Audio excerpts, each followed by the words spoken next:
Hello, good afternoon everyone.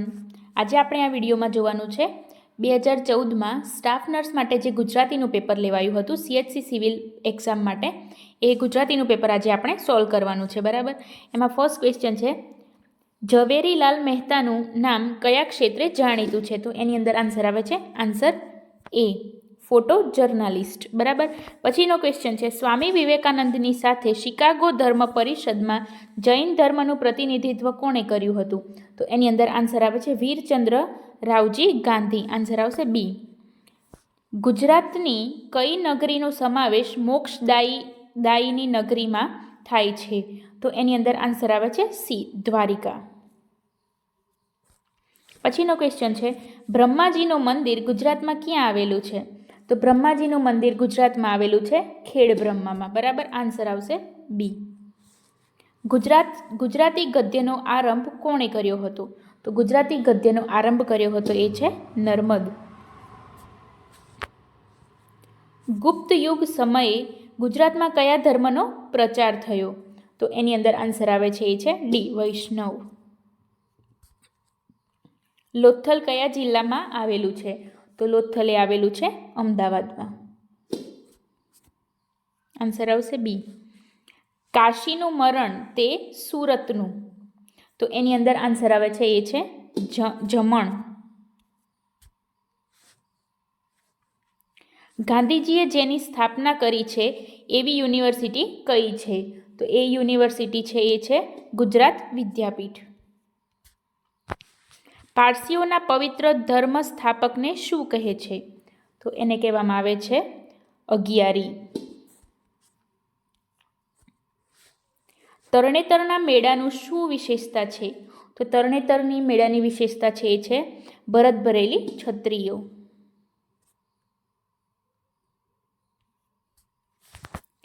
Mrinalini સારાભાઈએ કયા નૃત્ય માટે એકેડમીની સ્થાપના કરી? તો એકેડમીની સ્થાપના કરી એ છે ભરતનાટ્યમ. 12ની અંદર આન્સર આવશે સી. કાનજી ભૂટા બારોટ કયા ક્ષેત્રને કારણે જાણીતા છે? તો એની અંદર આન્સર આવે છે લોકવાર્તા. ગુજરાતની સૌથી જૂની સાહિત્ય સંસ્થા કઈ છે?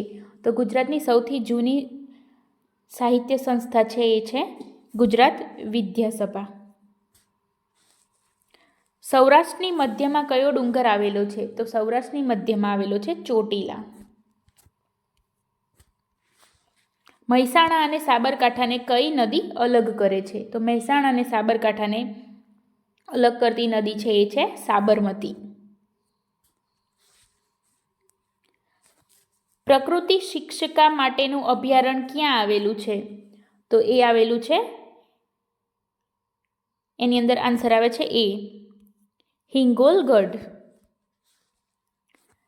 સજાણ અને ઉદવાડા કયા જિલ્લામાં આવેલું છે? તો એની અંદર આન્સર આવે છે વલસાડ એ. નડિયાદ કેવી ભૂમિ તરીકે જાણીતું છે? બરાબર. તો આ બધાને ખબર જ છે કે સાક્ષર ભૂમિ તરીકે. આન્સર આવશે બી. ગુજરાતની સૌથી લાંબી નદી કઈ છે? તો ગુજરાતની સૌથી લાંબી નદી છે એ છે શેત્રુંજી. સોરી, 20ની અંદર આન્સર આવશે સી, સાબરમતી નદી ગુજરાતની સૌથી લાંબી નદી. ગુજરાતની કઈ પ્રાચીન નદી સમુદ્રને મળતી નથી? તો એની અંદર આન્સર આવે છે સી, સરસ્વતી.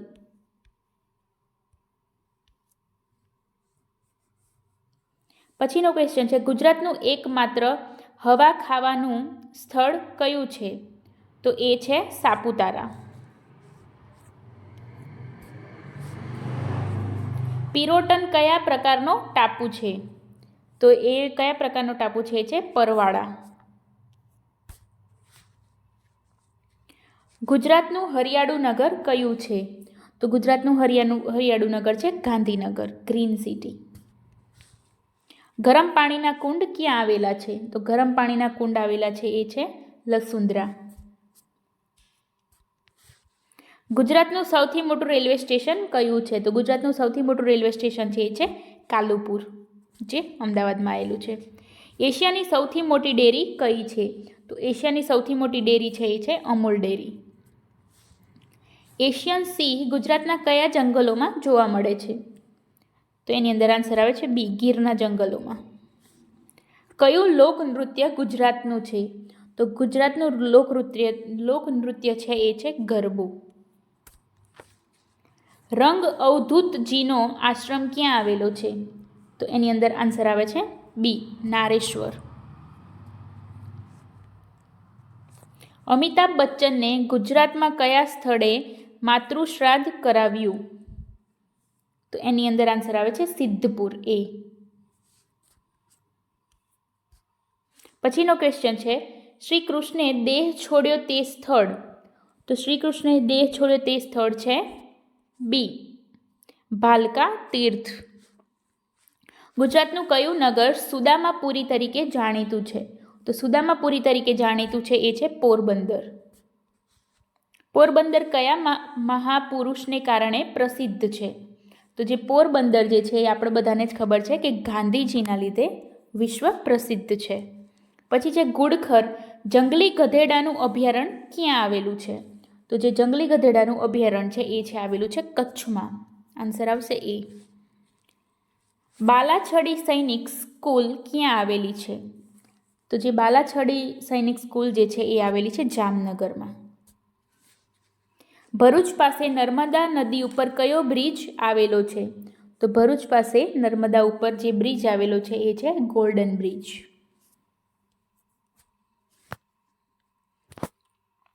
ગુજરાતનું સૌથી વિશાળ સરોવર કયું છે? તો ગુજરાતનું સૌથી વિશાળ સરોવર છે એ છે નળ સરોવર. નૃત્યનો ઉત્તરાર્ધ મહોત્સવ ક્યાં થાય છે? તો એની અંદર આન્સર આવે છે એ, મોઢેરા. રાણી ઉદયમતીએ બંધાવેલી વાવ ક્યાં આવેલી છે? તો એની અંદર આન્સર આવે છે પાટણ. નિરાલી આવી નું માનાર્થે બહુવચન શું થાય? તો એનું બહુવચન થાય નિરાલીબેન આવ્યા.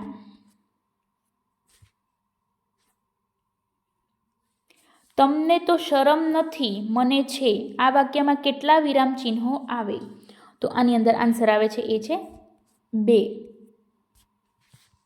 જ્યાં થોડું અટકવાનું આવશ્યક હોય ત્યાં કયું વિરામ ચિહ્ન મુકાય છે? તો એની અંદર આન્સર આવે છે સી, અલ્પ વિરામ. કોઈના બોલેલા શબ્દો તેમજ શબ્દોમાં રજૂ કરવાના હોય ત્યારે કયા ચિહ્નનો ઉપયોગ થાય છે? તો એની અંદર આન્સર આવે છે સી, અવતરણ ચિહ્ન. આમાંથી કયું વાક્ય સાચું છે? તો એની અંદર આન્સર આવે છે રવિન્દ્ર રામાયણ નાટકમાં સીતા બન્યો. આ શબ્દોમાંથી કયો શબ્દ જોડણીને કારણે જુદો પડે છે? તો જોડણીને કારણે જુદો પડે છે એટલે એની અંદર આન્સર આવે છે ડી, સ્ત્રગ્ધરા. ચમચો, બેગમ, જાજમ, લાશ આ શબ્દો મૂળ કઈ વિદેશી ભાષામાંથી ઉતરી આવ્યા છે? તો એની અંદર આન્સર આવે છે એ, તુર્કી. ઓલ્યું, ઓળથોડ, ચટ્ટી, હાવ, કોદાળી આ શબ્દો મૂળ કઈ ભારતીય ભાષાના છે? તો 48ની અંદર આન્સર આવે છે ડી, કન્નડ. તત્સમ શબ્દો એટલે? તત્સમ શબ્દોનો અર્થ થાય છે અમુક શબ્દો, આન્સર આવશે એ, અમુક શબ્દો સંસ્કૃતમાં જે રૂપમાં હોય તે જ મૂળ રૂપમાં ગુજરાતીમાં પ્રયોજાયા હોય તેને કહેવામાં આવે છે તત્સમ. પેટ, ડુંગર, ઝાખરું, ઢેફું આ શબ્દો કયા પ્રકારના છે? તો એની અંદર આન્સર આવે છે સી, દેશ્ય. ભાષાને શું વળગે ભૂર, રણમાં જે જીતે તે શૂર આ કયા કવિની પંક્તિ છે? તો એની અંદર આન્સર આવે છે બી, અખો. કપીશ શબ્દની સંધિ છોડો. તો એની અંદર સાચો આન્સર આવે છે એ છે ડી, કપી પ્લસ ઈશ. હવે પછી કોઈને સ્વેચ્છાએ જોડણી કરવાનો અધિકાર નથી આ ઉદ્ગાર કોના છે? તો એની અંદર આન્સર આવે છે બી, ગાંધીજી. આમાંથી કયું વાક્ય પ્રેરક વાક્ય છે? તો એની અંદર આન્સર આવે છે એ, દાદા ટોપી ઉતારીને ઘોડામાં મુકાવે છે. રાજાએ ગરીબો માટે કેન્દ્રો ખોલ્યા. આ કયા પ્રકારનું વાક્ય છે? તો એની અંદર આન્સર આવે છે એ કર્મણી વાક્ય. ગાંધીનગરથી ગાડી ઉપડી. અધોરેખિત પદની વિભક્તિ દર્શાવો. તો એની અંદર આન્સર આવશે ડી અપાદાન. થી થકી વડે. પૈસે ટકે કયા પ્રકારનું નામ છે? બરાબર, તો એની અંદર આન્સર આવશે બી સમૂહવાચક. 5મા પરણામ અને વેરિયાને કહેજો રે, મારા વેરિયાને કહેજો રે. આ પંક્તિમાં અધોરેખિત પદોની સંખ્યા સ્પષ્ટ કરો. તો એની અંદર આન્સર આવે છે એ ભાવવાચક અને જાતિવાચક. નામના અર્થમાં વિશેષતા લાવનાર પદ એટલે એને કહેવામાં આવે છે બી વિશેષણ. ક્રિયાના અર્થમાં વિશેષતા લાવનાર પદ એટલે તો એને કહેવામાં આવે છે ક્રિયા વિશેષણ. કાળી ધોળી રાતી ગાય. એ પંક્તિમાં ગાય એ કયું પદ કહેવાય છે?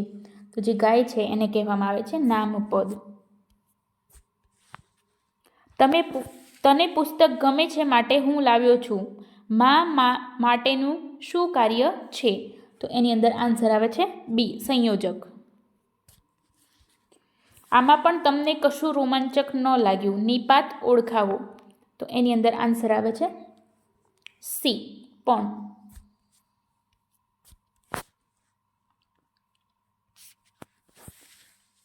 અમ્મા વીરાને જાવું વારવે રેલોલ.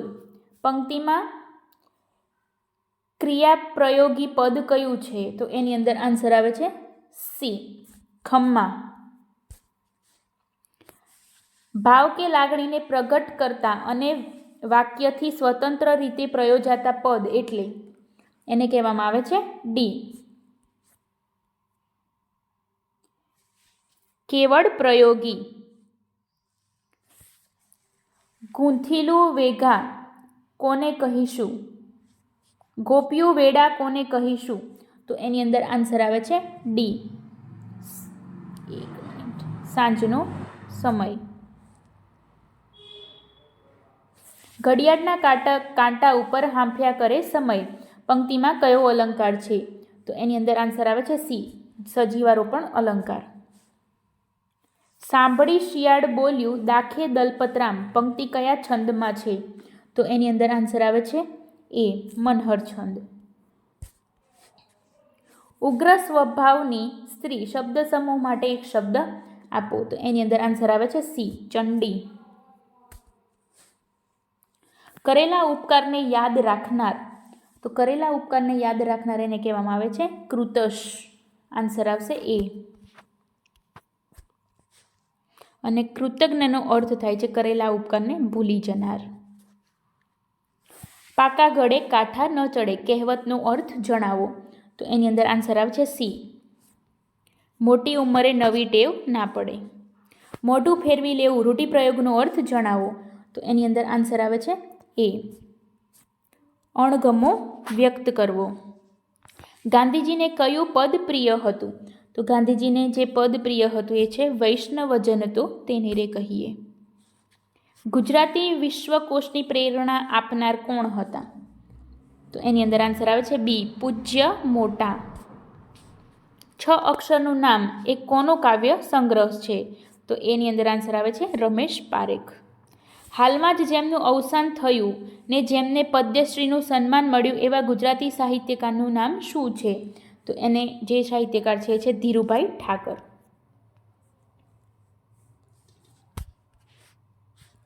ગુજરાતી સાહિત્ય પરિષદના પ્રમુખ સ્થાને કોણ છે?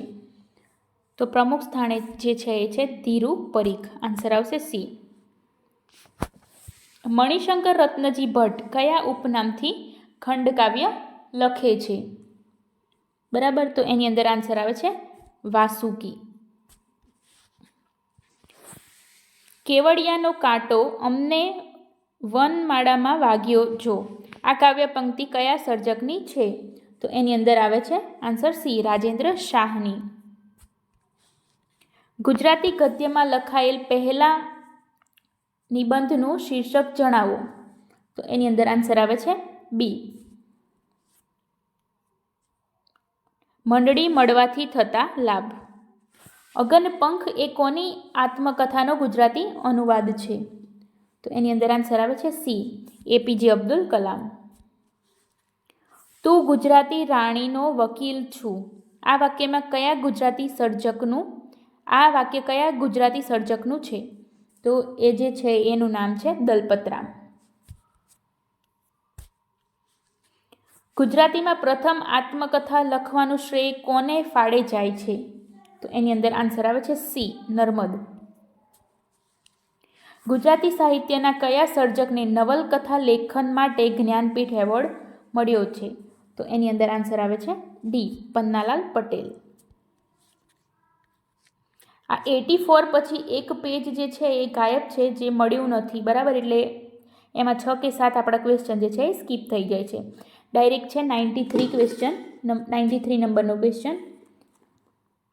હું માનવી માનવ થાવ તો ઘણું. આ કયા કવિની પંક્તિ છે? બરાબર. તો એની અંદર આન્સર આવે છે એ, સુંદરમ. ગુણસુંદરી કઈ નવલકથાનું પાત્ર છે? તો એની અંદર આન્સર આવે છે એ, સરસ્વતીચંદ્ર. કયા ગુજરાતી કવિના પ્રભાતિયા જાણીતા છે? બરાબર. તો પ્રભાતિયા નરસિંહ મહેતાના જાણીતા છે. ઓખાહરણ કયા કવિનું આખ્યાન છે? તો જે ઓખાહરણ છે એ છે પ્રેમાનંદ કવિનું આખ્યાન છે. એની અંદર આન્સર આવશે એ. સાવરિયો રે મારો સાવરિયો, હું તો ખોબો માંગું ને દઈ દે દરિયો. આ કયા કવિનું ગીત છે? તો એની અંદર આન્સર આવે છે ડી, રમેશ પારેખ. નયનને બંધ રાખીને મેં જ્યારે તમને જોયા છે, તમે છો એના કરતાં પણ વધારે તમને જોયા છે. આ ગઝલ કોણે ગાઈ છે? તો આ ગઝલ ગાઈ છે એ છે મનહર ઉધાસ.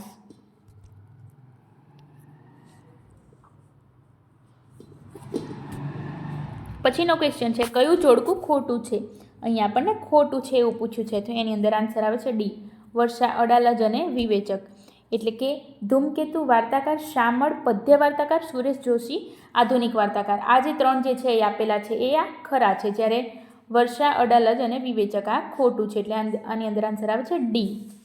બરાબર. પછીનો લાસ્ટ ક્વેશ્ચન છે કવિ દાદ તેમના કયા ગીતથી જાણીતા થયા છે? બરાબર.